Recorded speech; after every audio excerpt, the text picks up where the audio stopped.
सबसे पहले हम ये समझते हैं कि फ्रैक्शन कहते किसको है। हमें इस चीज़ को पहले समझना अच्छे से होगा। तो सपोज करो मेरे पास एक सर्कल है, ये सर्कल मेरा थोड़ा सा राउंडेड शेप का नहीं बनाया, इसके मैं दो बराबर पार्ट कर देता हूँ। तो हम इसको अगर कहेंगे, ये अगर ये चीज़ अगर हमने फिल की है तो हम इसको ये बोलेंगे कि ये कितना है पार्ट है, हाफ पार्ट है, और इसको दूसरे को बोलेंगे हम हाफ पार्ट है। तो एक्चुअली में ये है कितना, हाफ मीन्स 1/2। तो फ्रैक्शंस को हम लिखते किस फॉर्म में है। तो सबसे पहले देखें कि हमने ये जो पूरे सर्किल है, इस पूरे सर्किल के कितने इक्वल पार्ट करे। हमें ये जानना जरूरी होगा कि हम कितने इक्वल पार्ट कर रहे हैं। तो हमने इसके कितने इक्वल पार्ट करे, 2। इसमें से हमने किस पार्ट को हमने ड्रॉ किया है, क्या हमने ये पेंसिल हम इसमें घुमा रहे हैं तो हम उसमें से एक पार्ट में घुमा रहे हैं, तो हम इसे क्या लिख देंगे, 1। और इसी 1/2 को हम बोलते हैं हाफ। इसी तरह से अब मैं दूसरा एग्जांपल फिर लेता हूँ। मैंने ये सर्कल ड्रॉ करा, अब इस बार मैंने इसके 2 पार्ट नहीं करे, मैंने इसके कर दिए यहाँ पर को 4 इक्वल पार्ट। अब मैं इसमें से 3 पार्ट्स को 1 पार्ट, 2 पार्ट एंड 3 पार्ट को मैं ड्रॉ कर देता हूँ। तो यहाँ पर को अगर मुझे इसे फ्रैक्शन के रूप में लिखना पड़ेगा कि कितने पार्ट मैंने ड्रॉ किए, तो इसको हम किस फॉर्म में लिखेंगे। नंबर 1, टोटल मैंने पार्ट कितने किए, 1 2 3 4। एंड मैंने इसमें शेडेड पार्ट कितने किए हैं, 1 2 एंड 3। तो ये कितना हो गया, 3/4। अगर मुझे यहाँ पर को कहना है कि अनशेडेड पार्ट कौन सा है, ये है हमारे पास अनशेडेड पार्ट। तो हमने टोटल पार्ट कितने किए हैं, 4, और उसमें अनशेडेड पार्ट कितना है, 1। तो इसे लिख देंगे हम 1/4। तो इस तरह से हम फ्रैक्शंस को लिखने की कोशिश करते हैं। तो हमने इससे क्या समझा कि फ्रैक्शन क्या है, the equal part of the whole.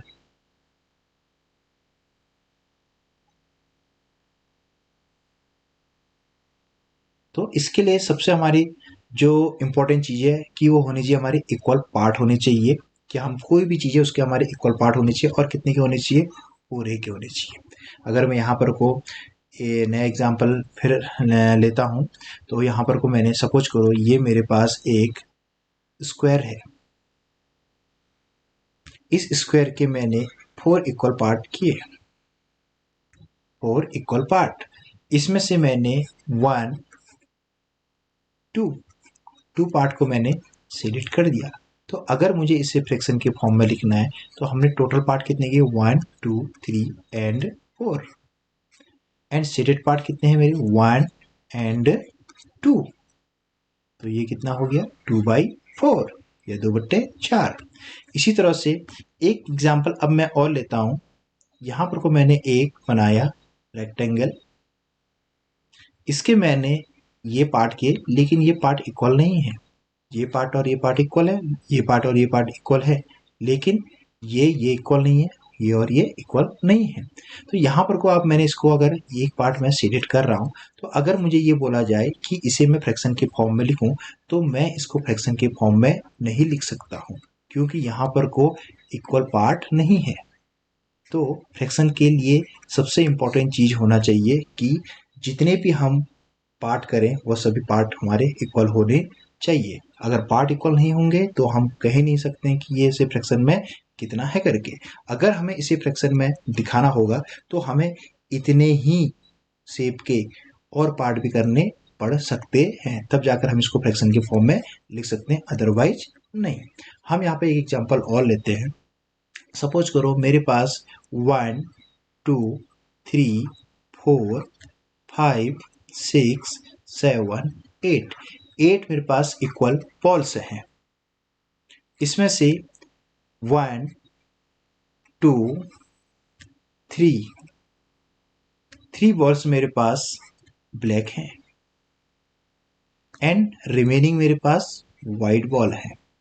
तो मुझसे अगर ये पूछा जाए कि मैं फ्रैक्शन के फॉर्म में ये लिखूं कि मेरे पास ये जो ब्लैक बॉल हैं ये टोटल के कितने फ्रैक्शन पार्ट बॉल हैं, तो हम इसे कैसे लिखेंगे, टोटल बॉल्स हमारे पास 1 2 3 4 5 6 7 8। तो हम इसे लिख देंगे 8। कितनी ब्लैक है, 1 2 3, तो ये हो गया 3/8। 8। अगर मुझसे यहाँ पर को वाइट बॉल्स का फ्रैक्शन के फॉर्म में लिखने को बोला जाएगा तो हम इसे लिखेंगे टोटल बॉल्स 1 2 3 4 5 6 7 8। और इसमें से अगर वाइट बॉल्स की बात करेंगे कितनी है 1 2 3 4 एंड 5। तो इस तरह से हम कहेंगे कि वाइट बॉल्स को जो फ्रैक्शन के केस में है वो है 5/8 एंड ब्लैक बॉल से है 3/8। तो इस तरह से हम फ्रैक्शंस को लिखते हैं। तो अब जाने हम इसके आगे कि फ्रैक्शन को हमने लिख तो दिया, जैसे हमने यहाँ पर कोई ये बोला, सबसे पहला एग्जांपल लिया, ये मेरे पास इक्वल पार्ट नहीं बन पाया है लेकिन मैं इसको फिर भी मैं कह रहा हूँ कि ये सपोज करो मेरे पास दो इक्वल पार्ट हैं कुछ इस फॉर्म में। तो ये शेडेड पार्ट को हमने कितना बोला 1/2।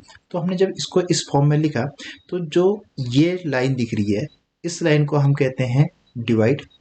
इसके ऊपर जो ये नंबर लिखे रहते हैं इसको बोलते हैं हम न्यूमरेटर। एंड ये जो नीचे वाला है नंबर इसको बोलते हैं हम डिनोमिनेटर।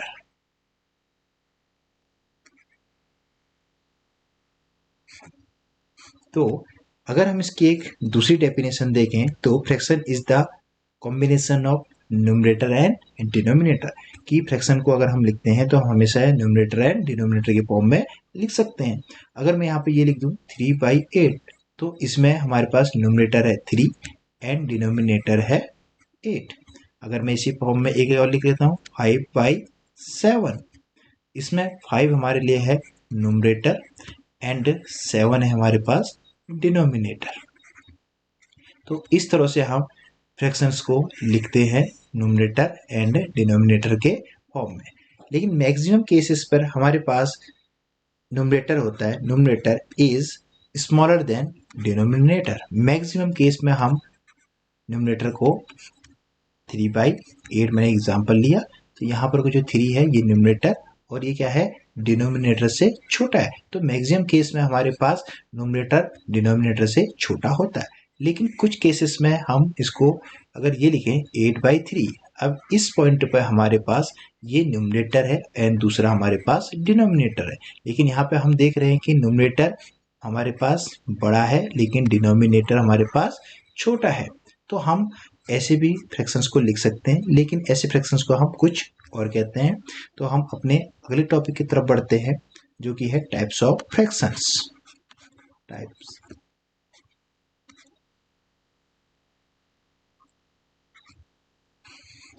फ्रैक्शंस मोस्टली 3 टाइप्स होते हैं।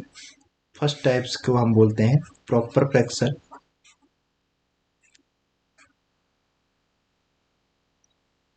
सेकंड को बोलते हैं हम improper fraction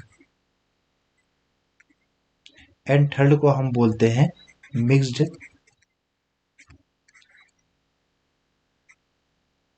fraction.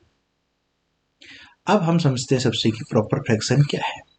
Proper fraction यदि हमारे पास डिनोमिनेटर और ये है न्यूमरेटर, अगर न्यूमरेटर की वैल्यू हमारे पास कम है एंड डिनोमिनेटर की वैल्यू हमारे पास क्या है ज़्यादा है, तो हम उस फ्रैक्शन को कहते हैं प्रॉपर फ्रैक्शन। जैसे 3/7 एंड 5/9, इसी तरह से हम लिख सकते हैं 11/15।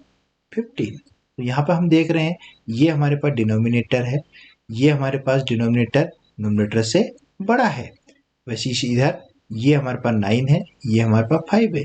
यहाँ पर हमारा डिनोमिनेटर 9 है जो कि हमारा न्यूमरेटर से बड़ा है।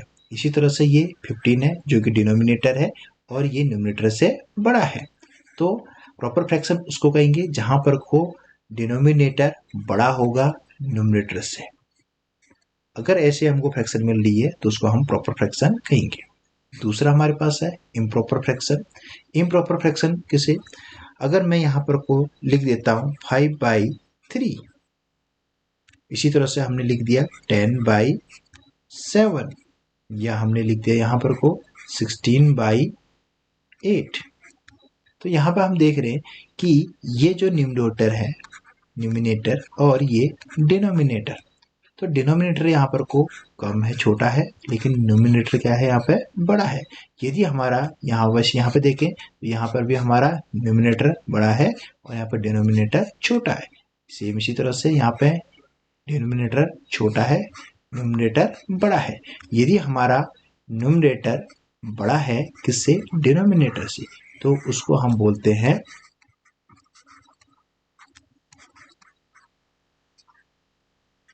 Proper fraction.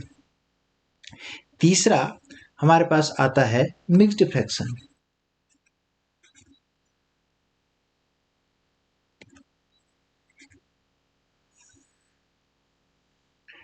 यहां पर हमने लिखा 5/3।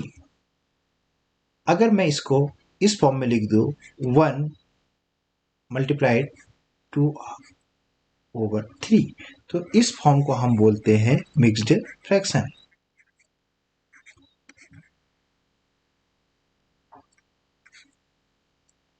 या हम इसी तरह से लिख लेते हैं 5/2/4, या हम लिख लेते हैं 7/1/9, या हम अलग एग्जाम्पल लिख लेते हैं 2/3/7।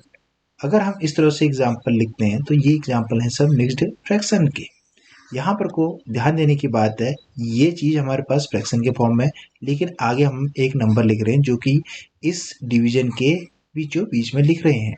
तो ये इंडिकेट ये करता है कि इसकी वैल्यू इससे बड़ी है। It means 2/3/7। इट मीन्स ये जो फ्रैक्शन है, ये फ्रैक्शन की वैल्यू 2 से बड़ी है। तो ऐसे फ्रैक्शंस को हम मिक्स्ड फ्रैक्शन कहते हैं। मिक्स्ड फ्रैक्शन मोस्टली हमारे बनते हैं इम्प्रॉपर फ्रैक्शन से। यहाँ पर अगर हम देखें 5/2, ये हमारे पास एक इम्प्रॉपर फ्रैक्शन है। अगर मुझे मिक्स्ड फ्रैक्शन लिखना है तो मैं इसी फ्रैक्शन को मिक्स्ड फ्रैक्शन में चेंज करूंगा। और वो कैसे करूंगा, 2 से हम डिवाइड करेंगे 5 को, 2 2 जा 4, रिमाइंडर बचा हमारे पास 1। अगर मुझे इसको लिखना है मिक्स्ड फ्रैक्शन के फॉर्म में तो कितने टाइम्स कंप्लीटली किया है, 2 टाइम्स। तो यहाँ पे हम सबसे पहले 2 लिखेंगे। इसके बाद कितना रिमाइंडर बचा, 1। इसका किससे डिवाइड किया, 2। तो ये हमारे पास बन गया इसका मिक्स्ड फ्रैक्शन। सेम इसी तरह से 7/3। अगर मुझे इसे सॉल्व करना है तो मैं 3 से 7 को डिवाइड करूंगा। तो 3 2 जा 6, रिमाइंडर 1। तो यहाँ कितने टाइम्स किया, 2 टाइम्स। तो 2 में सबसे आगे लिखूंगा। उसके बाद कितना रिमाइंडर बचा, 1। कितने से डिवाइड किया, 3 से। तो इस तरह से हम इम्प्रॉपर फ्रैक्शन को मिक्स्ड फ्रैक्शन में चेंज करते हैं। आगे के हम लेक्चर में इस टॉपिक को और अच्छे से समझने की कोशिश करेंगे। फिलहाल हम अपने पहले वीडियो में हम इतना ही करते हैं। अगले पार्ट में हम अगले टॉपिक्स को कवर करेंगे। तो आई होप आपको मेरा ये लेक्चर बहुत ही अच्छा लगा होगा। मैं आशा करता हूँ कि आपको ये लेक्चर पसंद आया होगा। Thank you.